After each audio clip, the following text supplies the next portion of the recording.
So yun, good morning ulit sa bawat isa sa inyo. At ngayong umaga ay bago tayo mag-umpisa ng ating buhay, isang practice natin, dapat tayo ay may spiritual feeding. Basa tayo ng Bible at short devotion para sa ating success story dahil naniniwala ako na para tayo makarating sa tagumpay, kailangan din natin na balanse yung ating buhay. Hindi lang tayo more on earning money. Kung hindi, dapat kumakain din yung ating espiritu. Healthy din tayo at ang ating soul, ang ating kaluluwa, ang ating espiritu malinaw yung takbo ng ating isip para makapag-isip tayo ng mas magaganda pang mga idea. Sa Mark chapter 4 verse 35 up to the following verses, kinagabihan sinabi ni Jesus sa mga alagad, tumawid tayo sa ibayo. Kaya't iniwan nila ang mga tao at sumakay sila ng bangka, doon sa bangkang sinasakyan ni Jesus upang tumawid ng lawa. May iba pang mga bangkang nakisabay sa kanila. Habang naglalayag, inabot sila ng malakas na bagyo at kaya't ang mga bangkang sinasakyan nila ay hinahampas ng malalaking alon at ito'y halos mapuno na ng tubig. Si Jesus ay natutulog noon sa may hulihan ng bangka, nakahilig sa isang unan, at ginising siya ng kanyang mga alagad at sinabi, "Guro, baliwala po ba sa inyo kung mapapahama kami?" Verse 39, bumangon si Jesus at sinaway ang hangin, "Tigil!" At sinabi sa lawa, "Tumahimik ka." Tumigil nga ang hangin at tumahimik ang lawa. Pagkatapos, sinabi niya sa mga alagad, "Bakit kayo natatakot? Hanggang ngayon ba'y wala pa kayong pananampalataya?" Natakot sila ng labis at namangha. Sabi nila sa isa't isa, "Anong klaseng tao ito? Pati ang hangin at lawa ay sumusunod sa kanya." So basically, alam natin yung kwento ng pagsaway ng ating Panginoon o ng Panginoong Jesus sa storm. Nandun na sa sitwasyon na sabi ng Bible, sobrang lakas ng hangin at sobrang lakas ng alon. At yung tubig ay pumapasok na doon sa bangka ng mga alagad at nagpapanik na yung mga alagad dahil pwede nilang ikamatay yon lahat kung lumubog yung bangka. Kaya ginising nila ang Panginoon at ang sabi nga nila, "Baliwala po ba sa inyo na kaming mga alagad nyo ay mapahamak?" Basically, hindi. No? Alam natin yung truth na hindi naman gusto ng Diyos o ng Panginoon na yung kanyang mga alagad ay napapahamak. Ayaw niya yon. But have you experienced yung pressure sa buhay? Naranasan na ba natin na malagay tayo sa isang sitwasyon na gipit na tayo? Naranasan na ba natin na malagay sa sitwasyon na binibigyan na tayo ng taning sa buhay? Naranasan na ba natin malagay sa sitwasyon na malapit na tayong mag-due date sa ating mga bills, sa ating mga obligasyon na bayarin? Naranasan na rin ba natin malagay sa sitwasyon na parang pakiramdam mo sasabog ka na, yung kaunting-kaunti na lang sasabog ka na? At naranasan na rin ba natin na malagay sa isang sitwasyon na parang wala na tayong ibang lalapitan? Yung mga tao sa paligid natin parang tapos na sila sa atin lahat, tapos wala na silang magagawang tulong. Ang meron na lang tayo yung ating sarili. Naranasan na ba natin yung ganyang pressure ng buhay?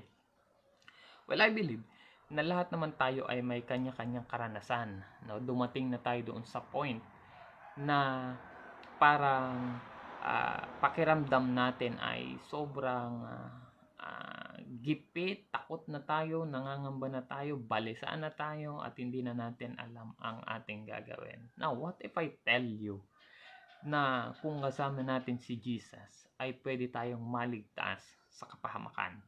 kagaya ng mga alagad. Dumating na sila dun sa point na parang malapit na silang lumubog at pwede nilang ikamatay yon. But because they have Jesus na kasama sa bangka, naligtas sila sa kapahamakan. At what if I tell you na si Jesus ay hindi naman nagpapanik, no? Kahit sa point na parang lulubog na yung bangka nila, si Jesus tulog doon sa likuran, sabi ng Bible.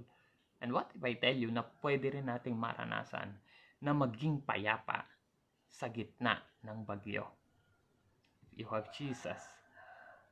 And what if I tell you na kaya ni Jesus pakalmahin ang mga bagay na nagbibigay sa atin ng takot, pangamba, at mga pressure ng buhay?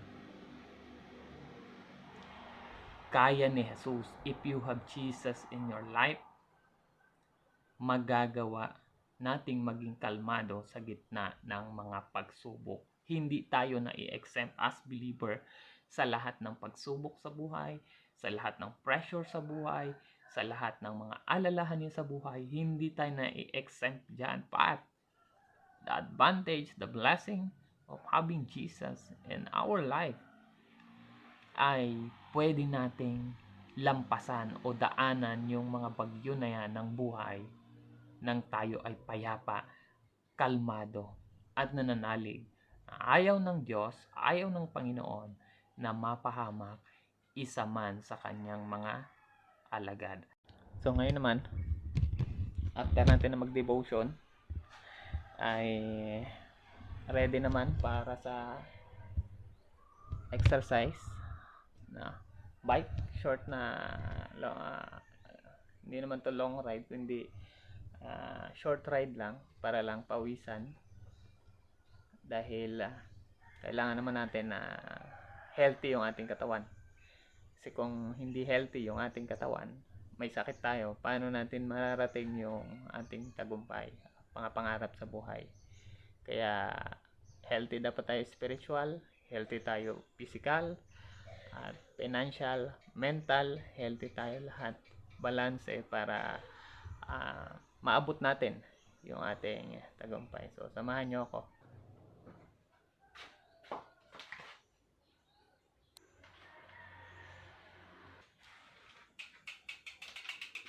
Tara.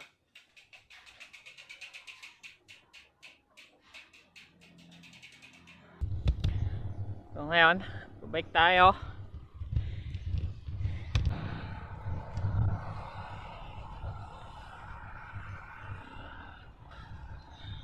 Papawis para exercise.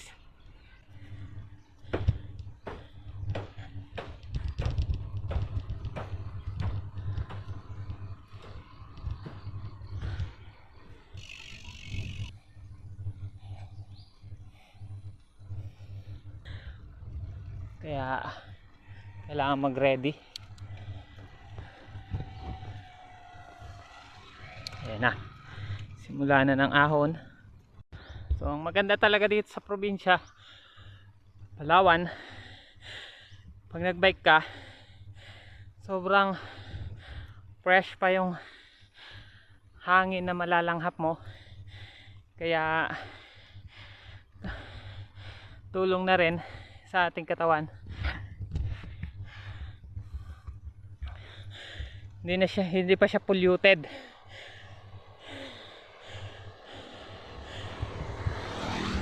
Sobrang dami kasing puno pa, kaya medyo maganda pa yung nalalanghap natin na hangin, kaya medyo malamig-lamig.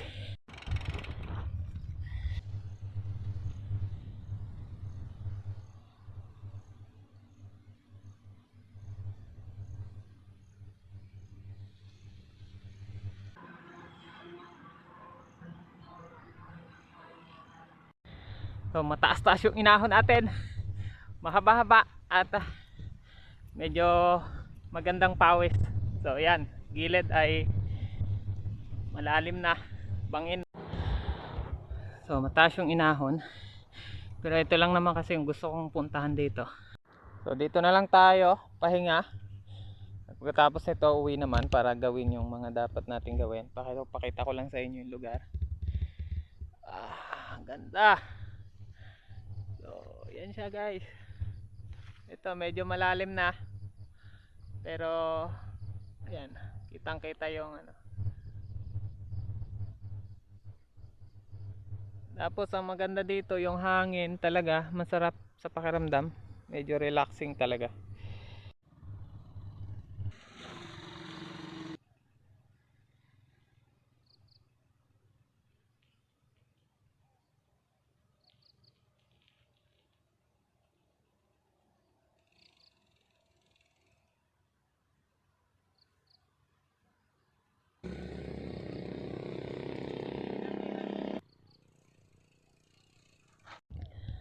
So uwi na ulit kasi marami pang gagawin. Gawin na naman business, mag-aaral at may konting labahin na tatapusin.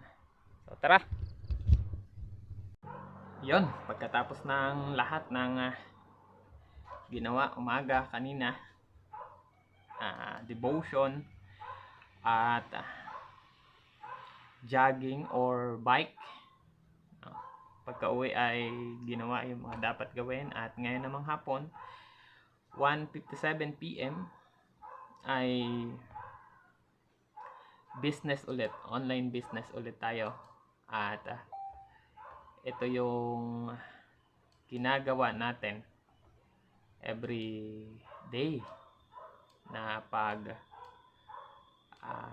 sikaso ng ating business. Dapat araw-araw mo daw ginagawa yung iyong pangarap o yung iyong business. At ngayong hapon ay check ulit yung aking account sa aking online selling business. Check ko ulit kung may orders. Ang kagandahan dito sa online business, hindi mo siya sobrang kailangan maya't maya bantayan, no? Just check kung merong orders at i-process yung orders at hintayin ma-deliver ng company yung items, and then mababayaran ka na after ma-deliver. Dropshipping concept yung aking pinasok na model ng business. So, yung aking wallet, yun, may laman siya na 31,543. At ito na naman yung gagamitin ko sa pag-process ng orders ng customer. Araw-araw ko lang siyang ginagawa. Araw-araw ko rin siyang tinatrabaho na as online seller, kasi yun yung fit, sabi ko nga, yun yung fit sa aking schedule. Maraming ginagawa, maraming inaasikaso, at ito naman yung time ko para asikasuhin naman yung business ulit. At after nito, time ko naman yun para asikasuhin naman yung pag-aaral ko. Kanina umattend na naman ako ng online study. So may time din ako doon. After nito ay mag-aaral naman ako personal para sa re-reviewin ko yung ginawa kong preaching materials at yung teaching materials para sa Sunday school namin at sa training bukas. So, yun ang gagawin ko. Then after nun, maya-maya darating naman yung aking asawa. Time ko naman yun para sa aking asawa. So, ganun ginagamit yung aking time and routine na araw-araw. Anyway, kahit routine yung ating ginagawa na ganun, sistema, hindi naman yung routine yung resulta nun. Kasi just like sa online business, hindi naman routine yung resulta, kasi pwede kang tumubo, kumita ng araw-araw ng iba-iba yung resulta ng iyong ginagawa sa bawat araw. Ganon din sa pag-aaral. may nadadagdag sa'yo, may natututunan ka, may nababasa kang iba, nag-a-add value ka. So, bagamat routine yung ating ginagawa, yung aking ginagawa sa buhay, yung pagkakagamit ko ng time, hindi naman routine yung resulta nun. Ang bottom line nun ay papunta ka pa rin sa success, sa tagumpay na inaasam-asam pinapangarap. Ngayon ay magpipick up ako ng orders. So, mayroon akong 31,543. So, ipampipick up ko ito ng orders para hindi magalit yung ating mga customers. So, ayan. Meron akong ipipick up na orders. Okay. So ganun. Araw-araw yung aking ginagawa. At naniniwala ako na kung araw-araw natin tatrabahuhin yung ating pangarap, makikita na lang natin someday na nandun na tayo sa pinapangarap nating buhay. Kasi meron tayong ginagawa.